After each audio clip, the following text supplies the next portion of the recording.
Ikaw ang alaala sa bawat yugto ng ating buhay, ay may dalang pag-asa kung paano tayo mag-isip.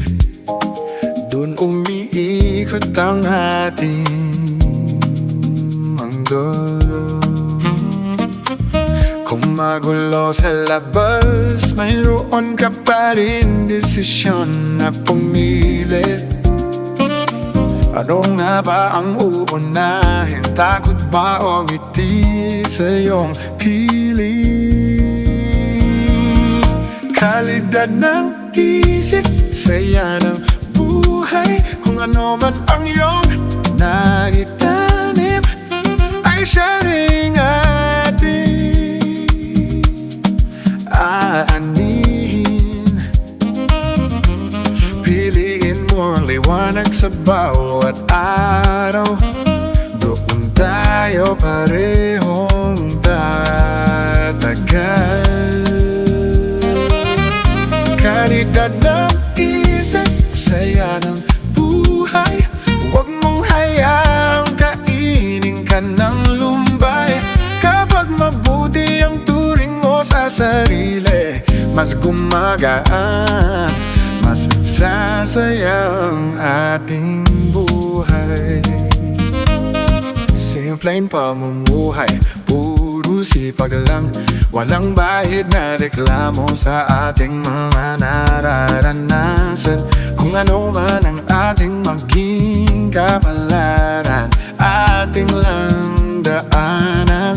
Kahit may problema, di kailangang takpan, pero natatansya ating makikita.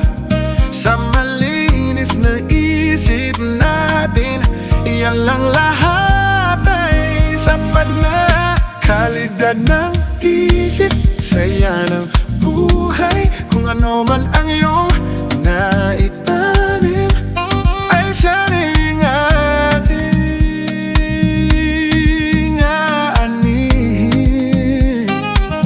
Ating piliin ang liwanag sa bawat araw.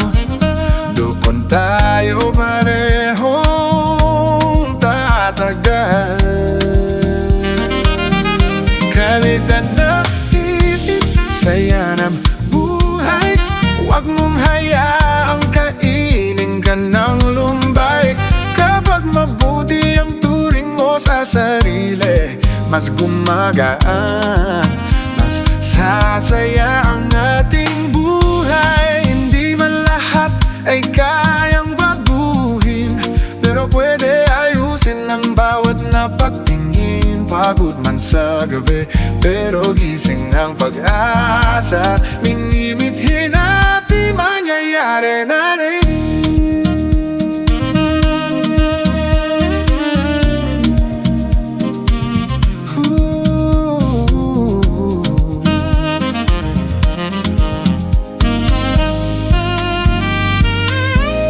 Kalidad ng isip, saya ng buhay. Kung ano man ang iyong naitanim, ay siya ring ating